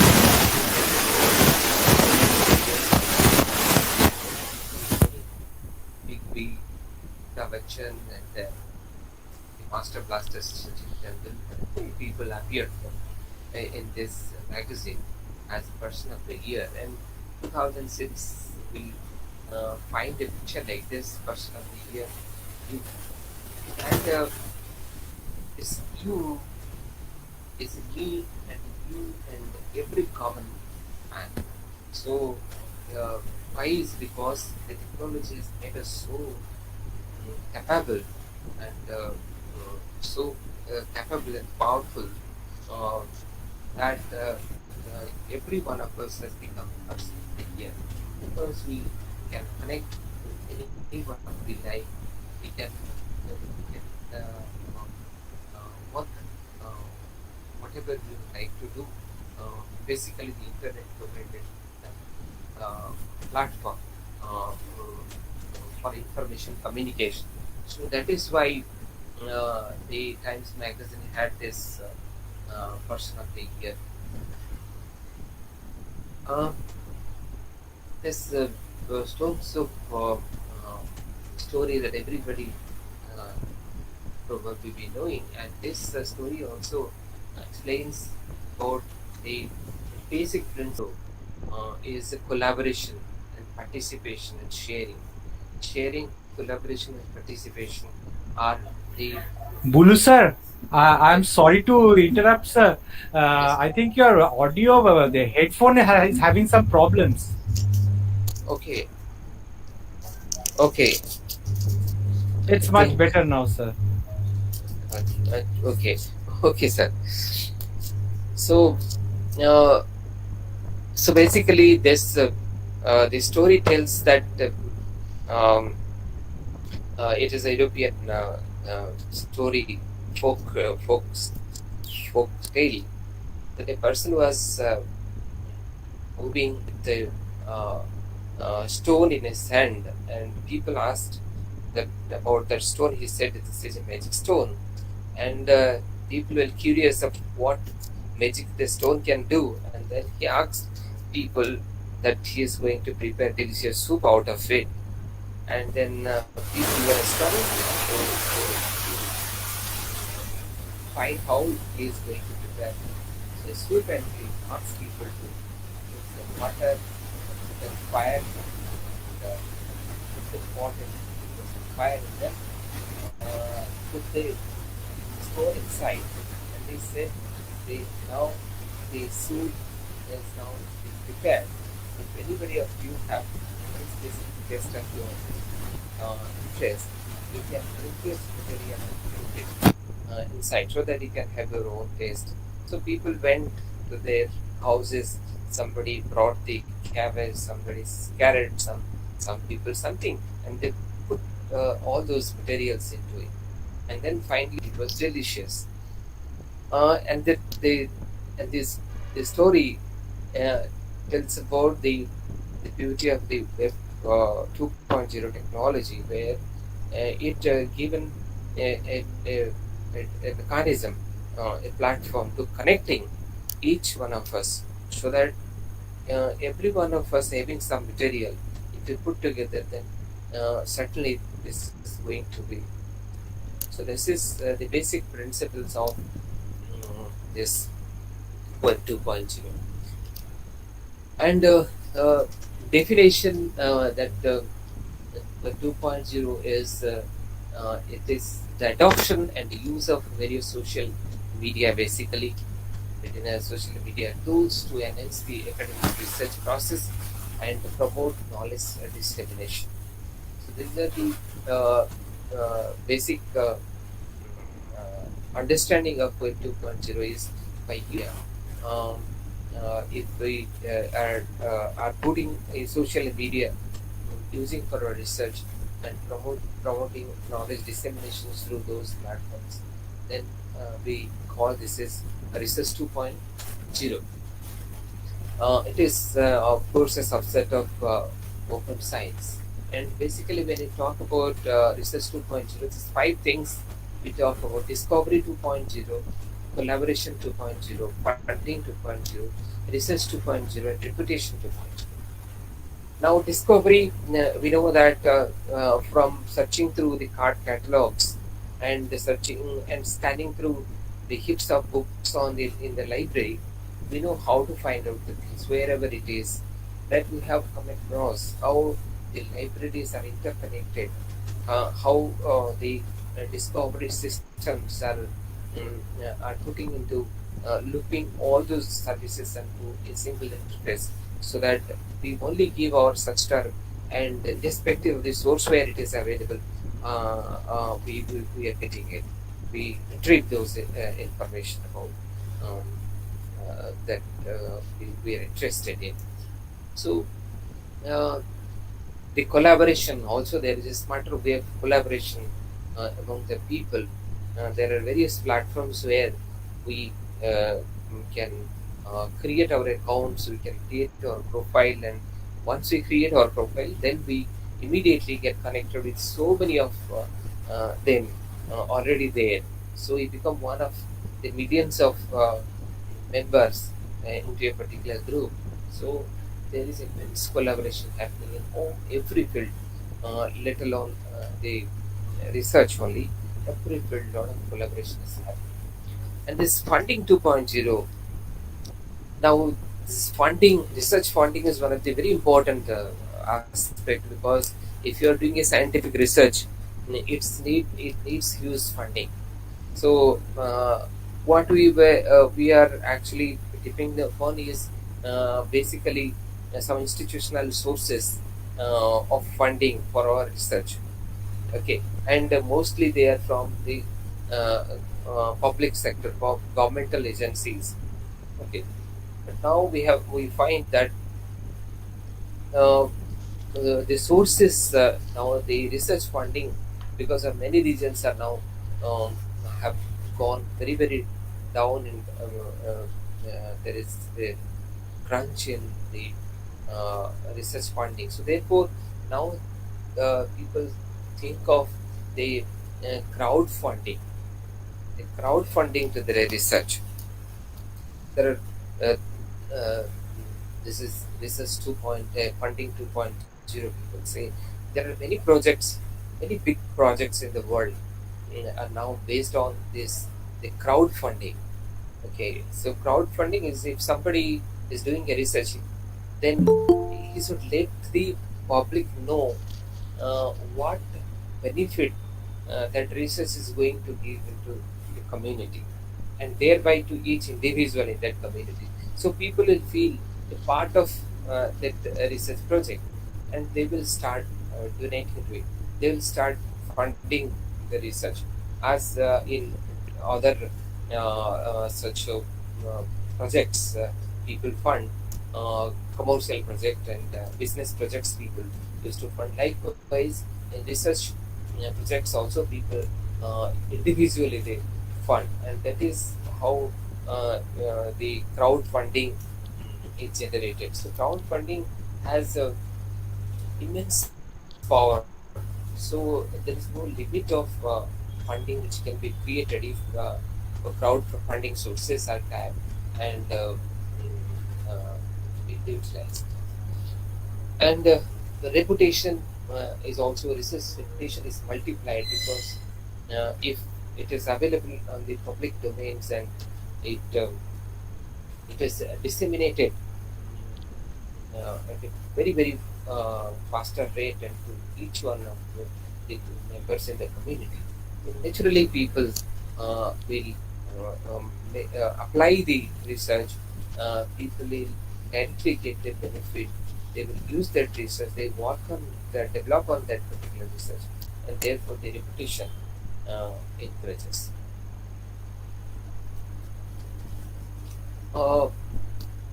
Traditional and this is web-enabled research that we know that we need to save a lot of time in the process, because in earlier times much of the time was spent on searching for information. So for the core research the time was not there were not much time for doing the core research, because they were spending a lot of time in searching. But now that is not there, so a lot of time being saved, and there are wonderful tools are available online, from generating the questionnaire to connecting the peers, to connecting the sample where it is, and all sorts of research activities to be done on the web itself. There are millions of tools are available on the internet. You will name an application, it is available there, and 100 them are there on our mobile phone also. Such applications, the apps we are downloading and starting using the different devices. But out of those, for research purposes, there are some. These are the areas where we use the uh, uh, these tools, different tools for research. Like we have RSS feeds. RSS helps to get the information automatically to a particular designated source. Uh, so you did not have to go to find these sources every time for the information, but the information can be syndicated, uh, uh, can be obtained through this RSS. And for organizing this research, we have reference management tools. There are dozens of reference management tools are available. Many of them are freely available as open source. Mendeley we all know that Mendeley has wonderful um, facilities for reference management, and also as a networking tool. Likewise, writing. For writing, we have blogs and wikis, so various writing sources. We did not have to wait till the research article is completed so that it can send to um, a journal for publication. Even a small idea in a paragraph, you can post it on your blog in wiki, so that from day one, and that particular hour itself, you can start disseminating your research idea through these blogs and wikis. Then disseminating, we have blogging sites. We disseminate our research through podcasting, audios, and videos. There are various platforms now available, as like YouTube is a tremendous platform where we can share the videos, and it directly reaches to the hands of the people who actually need this information. Collaborate. We work in cloud document sharing tools you must be doing that using the Google Docs, and by using Google Docs you can create a document and share with your students, so that the students and the teacher, the guide and the scholar can simultaneously work on a particular work on a real-time basis. So that can happen. That is happening. And then we always need to be in a network, because we seek the help of people or peers who are working in the same areas as we do. So we need always to be in a group to exchange our information, exchange our ideas, helping each other. So for that, this microblogging sites like Twitter and various social networking, Facebook, and various research-specific network sites like ResearchGate and Academia, and so many of them are there. So we can be a registered member of those networking sites and enjoy uh, the benefits of that. Research 2.0 is multifaceted. It is dispersed all across the web. Four of the most prominent Research 2.0 systems are scientific blogging, crowd science, collaborative authoring, dynamic publishing, and social networks and for researchers.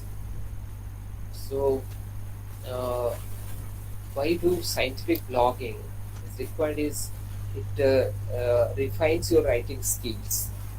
If you ask, because these are all public domain, blog is all public domain. So if you are writing something in the public, then you need to be very, very careful about your writing, the standard of your writing.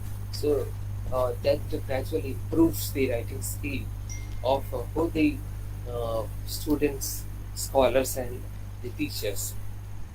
So therefore, we need to make the practice of writing about our research on blogs, refining your writing skill, promoting your work and yourself, so people will come to know about you and your work right from the beginning.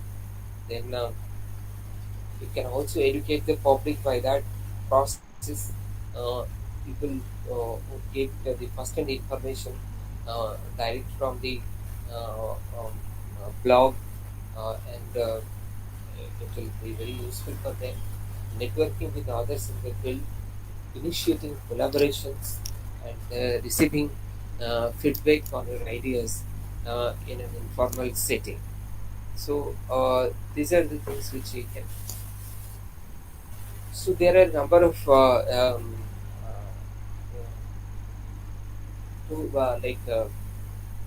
blogging sites are available on research. So you can have your blog from the beginning, because this will be a platform where you can on day-to-day basis you can discuss with people other than the guide, other than your guide, other than the peers which are available physically with you. Also those who are thousands of kilometers away from you and working in the same lines. So it is an excellent source where you can actually get guidance of your research. Crowd science, as I said, when the science is for people, when the science for universal access, that becomes a crowd science. So it is openly accessible and wide range of potential volunteers there, and it is published openly in online crowd science platforms. This Human Genome Project, for example, it was conducted by the US Department of Energy, and it was a massively collaborative biological project. And because of that, because people started giving that information available on the open domain. So the project will be completed in a record time, even before the time as it was estimated to have. So this is the usefulness of the open science or crowd science that we talk about. Then we have dynamic publishing, because in the traditional sources, if you publish either in a journal or a book or any other print sources, then uh, then um, uh, making a revision to it is very difficult. You can only write another edition of that book or that writing. Mm. You cannot make a correction, you cannot make a revision to the same document, but this is possible in this case, because here the publication is in fluid state, so you can make as many times as you make the corrections. An example is wiki. This Wikipedia provides us the facility of editing as many number of times as you want to do an article available there. So you can create publish content collaboratively uh, together, and but the main drawbacks of the um,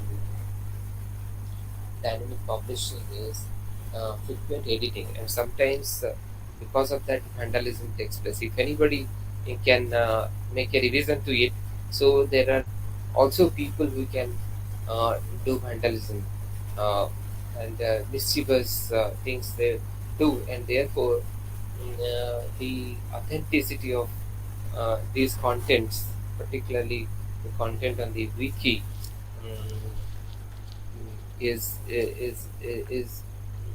not so authentic. So we question the content with them. So therefore, many of the universities, they have been the research use of Wikipedia, but it is definitely a fast point of searching where you can get certain indication where the information is available. If you go to the reference and you go to the source where the information has been taken from, then you can go to follow the original source, and you can use that information. So thereby, it is a pathfinder to the research information available to us.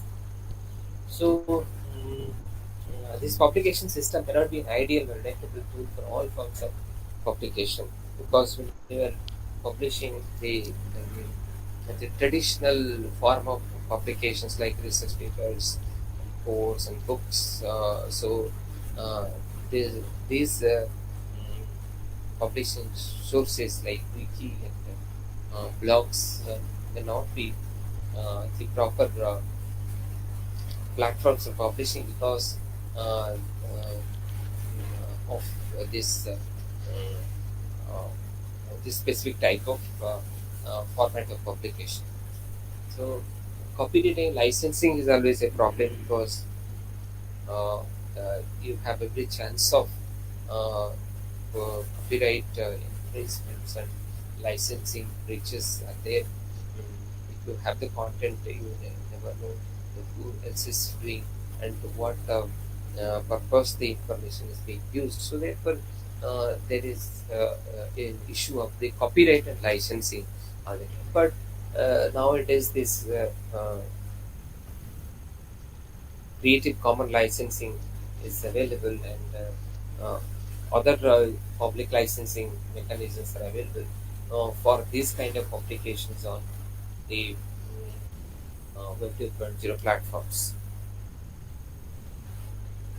Wikipedia and social networking. Um, people were believing that social networking is not for so serious kind of research or serious academic use, but gradually this was proved wrong, and using the same technology, the social networking for specific group of people started, and now this research gate is having huge user base people have account in ResearchGate and academia, mentally. So these are the sources where now people are joining in and creating joining the social network. So thereby sharing their information and uh, uh, getting a online platform to have real-time discussion. Then knowledge construction, processing, and dissemination. Mm, in these areas also, the social network sites are very very useful, because when we conceive an idea, we share this idea with people, and then we ground that idea after having a discussion. What are the pros and cons? What are the all those things? Arguments and counter arguments. People talk in favor. People talk against it.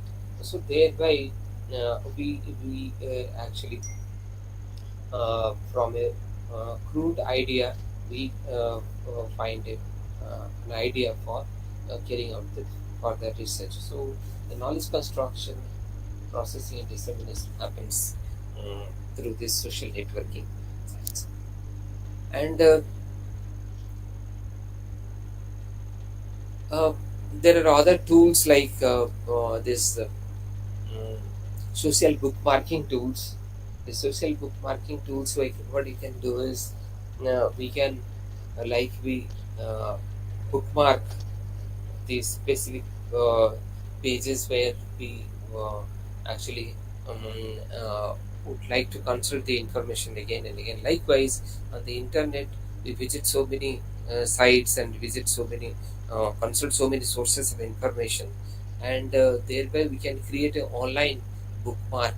Such tools are available, so it helps us for using it again and again, and also helps all those who follow us, or all those who are in the same network, to use the social bookmarking that you have already done.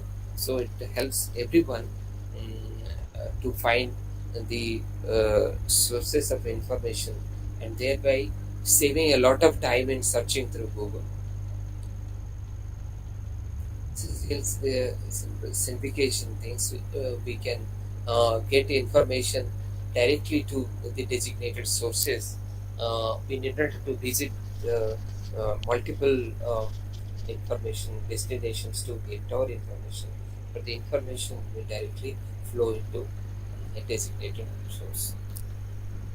These are screenshots that you have given, that you must be using, I hope so. This Google Docs. Mm, this is having particularly for colleges and for mentoring, when they are mentoring the students. So in order to know what they are doing on the day-to-day basis, because if you are given some assignments, then after a week they come and then they give us something. Do not know what they have already been, or what they have been doing all through that week. So if we actually use this kind of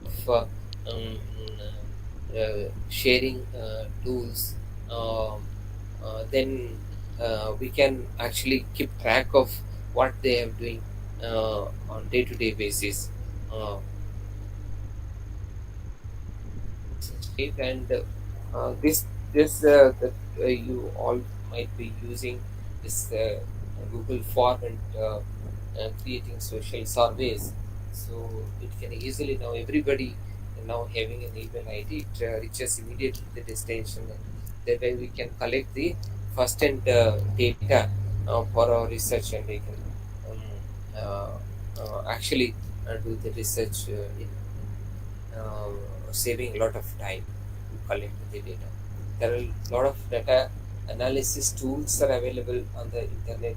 We can use them, mm, uh, and research publication reports can be published in these various sources that I say. Um, so if we actually use this, then the research will be lot of impactful. So impacts of research 2.0 is data 2.0.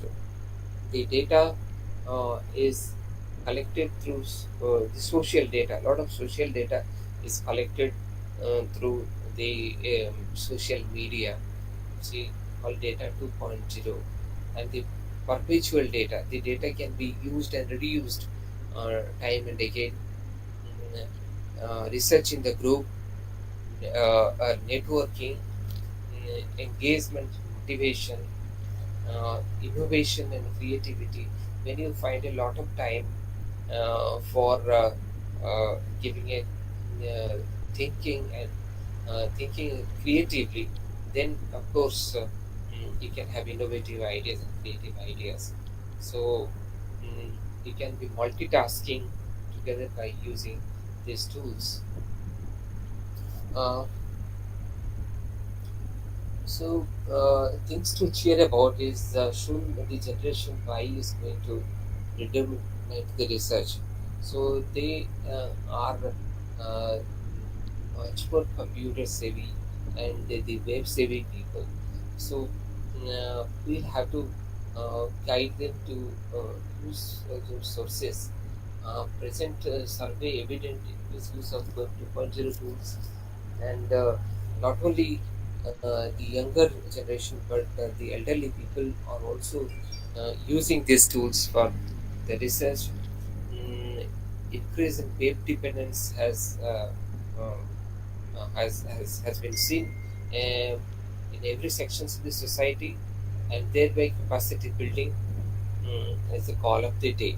So the type of profession that we are there, our role is to actually inform about such facilities, the availability of such facilities, and make them aware about these tools through various training programs, workshops, library orientations, and both through the online mode. Now the online mode is only alternative have. So we can reach out to many people through this online platform, and we can aware them about the uh, usage of these tools for their teaching, learning, and research. Train them, educate them, and convert them to from a non-user to a user, and then produce knowledge in the process, and teach content production, how content can be generated, and what are the platforms as to how the content can be generated, uh, make education and research a public discussion. So these are the responsibility as information professionals we have. So I think with this, mm, uh, I'll conclude that this these technologies unless we use it, so only prophesizing this is not going to help. So for our individual use, for our own purpose, we start using it, and then we will train others to use these tools. Then only we can add some value, and this research 2.0 will be a reality. Thank you so much. Thank you, sir, for your wonderful and beneficiary speech. Now over to Abhijit da to start our next part, question answer session. Abhijit da. Hello. Hello. Hi, hello, Abhijit da. PSM sir. Continue, Abhijit da. Hello. PSM sir. Audible? It is audible. Yes, please. Yes. You can proceed. I can see that you have shared some question raised by the participant. Should I read it out? Yes, sir. Okay. One person said that whether we are targeting the mobile phone or laptops or desktop in teaching or VLE particularly. So my view is that it does not matter. Basically, the VLE is targeting the multimodal and multinodal computing. The difference between a smartphone and computer is blurring day by day. So there is previously learning was a very important concept, but now it is no more that important because the entire VLE is, as I said, multimodal and multinodal. Lot many devices you can use like your smartphone, your tab, as well as your laptop and desktop, and any operating system, because these are basically browser based systems. So these are platform independent and device independent. So I'm coming to the next question. Next question is that what are the differences between e-learning, digital learning and virtual learning? I actually talked about it during presentation. Still I am again saying that e-learning is basically an umbrella term. Everything is e-learning when you are utilizing ICT, in your teaching, learning, evaluation. Suppose you are using your soft copy of a presentation in a smart classroom, that is also e-learning, but not as per the definition. The definition of e-learning is that it should be available over the network in an interactive mode. So digital learning started with the advent of internet in the late 90s. So there our target, because of the technological limitation at that point of time, our target was to deliver the courseware in a structured format over the network so that people can access it. Now with the advent of technologies, different kind of web 2.0 technologies, as discussed by Professor Maharana, and different other improvements in technological sphere, we can now provide lot many asynchronous and synchronous virtual communication tools for teacher to teacher, teacher to learner, learner to learner interaction. So when we implement these virtual communication tools within digital learning environment, that is called virtual learning. So DLE plus asynchronous and synchronous tools are called VLE. And the future target is managed learning environment, where all your subsystems, institutional subsystems like your admission, like your examination, your payment gateway, your library, all will be integrated with e-learning system through different kind of interoperability standards. This we call LTI, learning tools interoperability.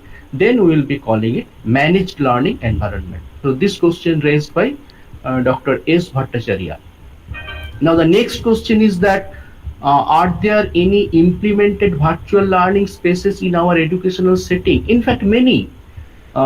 He is trying to access, he or she is asking that whether we have any real life examples or not. What I have shown you, that is the real life example from a department, a small department like us.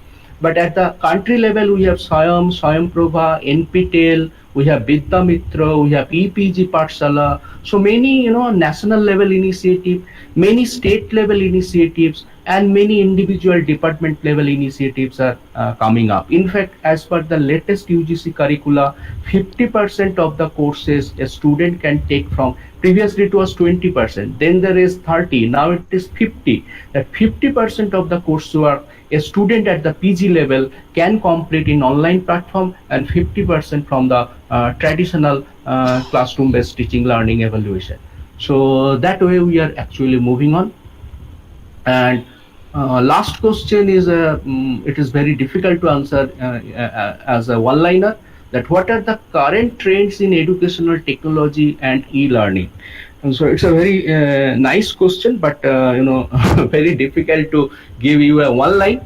But what I would like to, if you are really interested, I would like to give you one single component that give your emphasis, your attention to LTI, learning tools interoperability, with which we can integrate all the services, as Professor Maharana mentioned, all the other courses offered by many other universities, virtual labs, and different other things, real life workshop kind of thing from different, because as Professor Marana said, the sharing is caring, and that sharing is only, system wise is possible if there is interoperability standard. So LTI is actually targeting this. It's a IMLS initiative. You can search by LTI IMLS, and it holds basically the future of virtual learning. So as a one liner that I can say. So that's all from my side. Over to Avijit.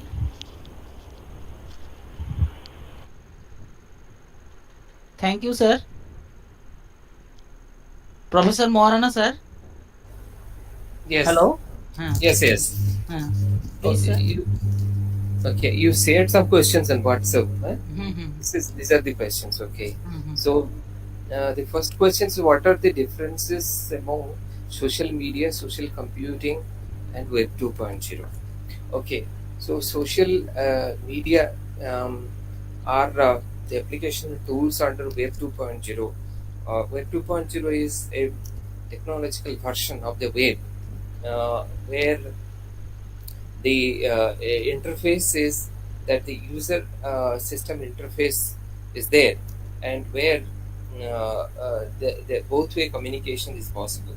And the social media are those web platforms where the people can have their own profiles. They can join as a member, and immediately after joining as a member, as we are doing the Facebook, so they are connected to so many of them, and they create a group. So information can be visualized among the group if you share them in the network. So that is basically social media. Social media is a uh, uh, uh, group internet platform, web internet platform, where a number of people actually become member, and group activities are done. So individuals share their information, and the rest of the others actually uh, have that information, and vice versa. So that is what the social media is. And social computing, we all know that when the computing or technology and the algorithm and the programs are written for social applications, then we call it a social computing. Like when you have our land records, like land records are computerized, and like we have a electronic mail system, email system, where we generate mail, and the mail is triggered to the other end and reaches to other side of the destination. So where the social activities are programmed and performed through computing algorithms, then it is social computing. So these are the difference. Okay, where do you use Web 2.0 tools in research? Where do we use Web 2.0? Like Web 2.0 tools are the online tools available online. So you did not have to have it on your computer, on your personal device. So they are already available on the internet. So once you register with that, any example, if you're creating a blog, the blog is available on the cloud itself. So once you are created by using your ID and password credentials, then the service is available for you remotely, but it is personally available. So it is all available on the internet. So uh, uh, so all these tools are available on the web platform. The digitization of all documents are not only hugely expensive, but also next to impossible. What could be a viable solution? Uh, this is digitization is a viable solution. That's what I think now people have realized, because the amount of information being generated, mm, it is very difficult to actually capture them in the physical mediums. If you are capturing them in the physical mediums, then the storage, and the cost of their preservation and conservation and taking care of them will be very, very huge. That is the reason why the existing resources are being digitized. Digitization in the immediately at the short run, it seems to be a very costly business, but in the long run, that is going to be cost effective, and that is actually going to reduce the cost of creating the information, capturing them, storing them, and maintaining them for a long-term use. So, digitization is uh, a, is extended application of the document management system. So that is already there. Big projects are now coming up in every sphere of our life. So only barring those documents which are rarely using, uh, and all those things are being digitized, which actually are of heavy use. So that is one indication that the digitization is going to be set the future of the management of information bearing documents. Thank you.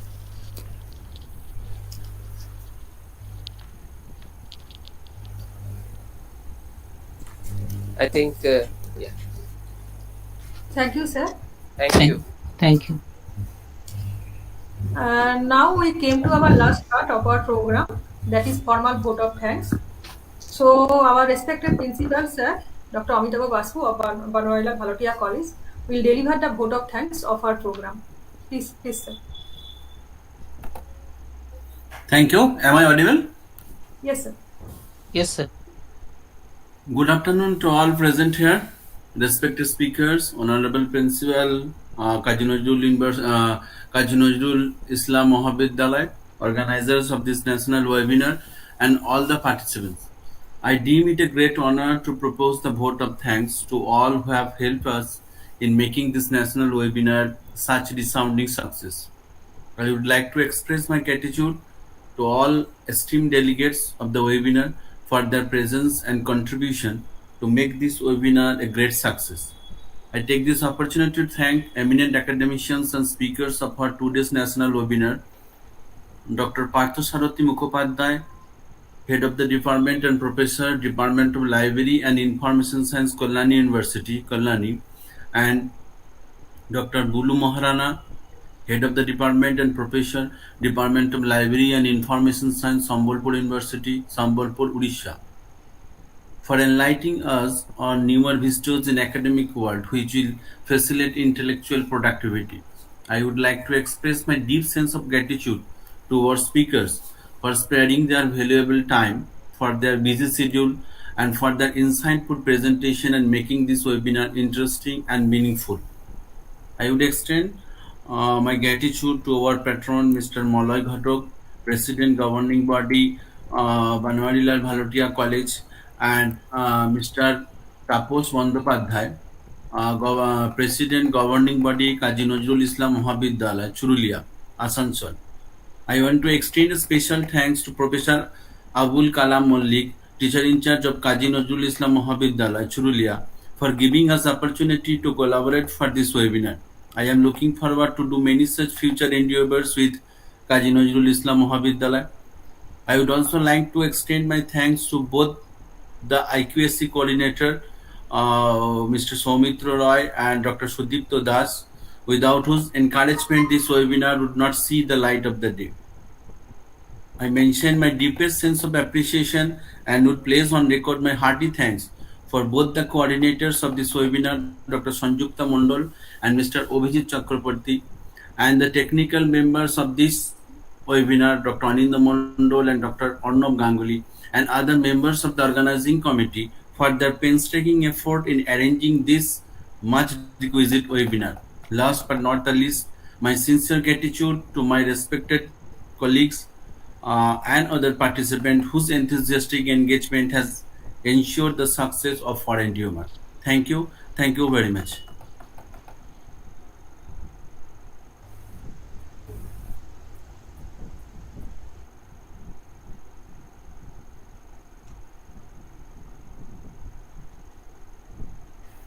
That's all from my end. Thank you, sir. Thank you, sir, for giving your valuable time in this program. Thank you, Professor Mukhopadhyay and Professor Maharana once again. And thank you, Dr. Anindo Mondol, for your technical support. Thank you, sir. Our program is over.